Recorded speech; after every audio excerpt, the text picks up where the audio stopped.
नमस्कार, मैं हूं हिमांशु त्रिपाठी। आप देख रहे हैं द अर्थ न्यूज इंडिया।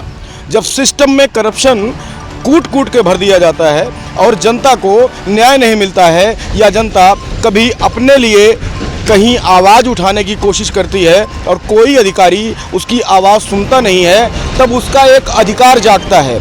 अधिकार होता है जन सूचना का। जन सूचना का अधिकार आपको किसी भी विभाग और किसी भी कर्मचारी के बारे में उसके किए गए काम का ब्यौरा देता है। वो एक आम नागरिक का अधिकार होता है।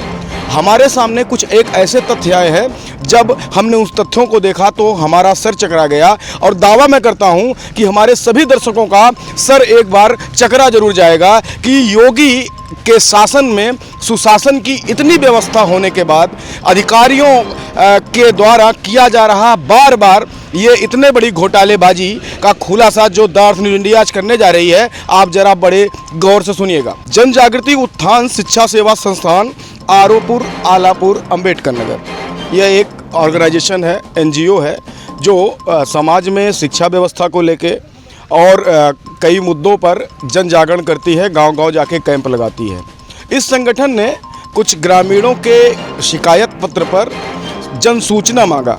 जन सूचना मांगी गई ग्राम सभा मगनपुर महिमापुर की, इटहुआ सुंदरपुर की और भौरा मंगोलपुर जो विकासखंड रामनगर के ये गांव हैं। जहांगीरगंज विकासखंड में चांदीपुर कला, फुलवरिया, महारामपुर, कादीपुर, फरीदपुर की जन सूचना मांगी गई। ये जन सूचना मांगी गई थी जनवरी के महीने में।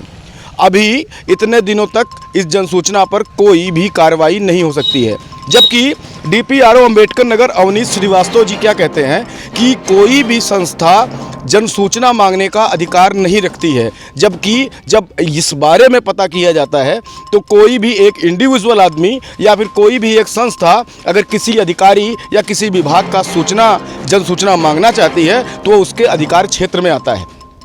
विभाग की इस हीला हवाली और इस ढीली व्यवस्था का जिम्मेदार कौन है, इस विषय में हम लगातार आपके साथ बने रहेंगे। देखते रहिए द अर्थ न्यूज इंडिया।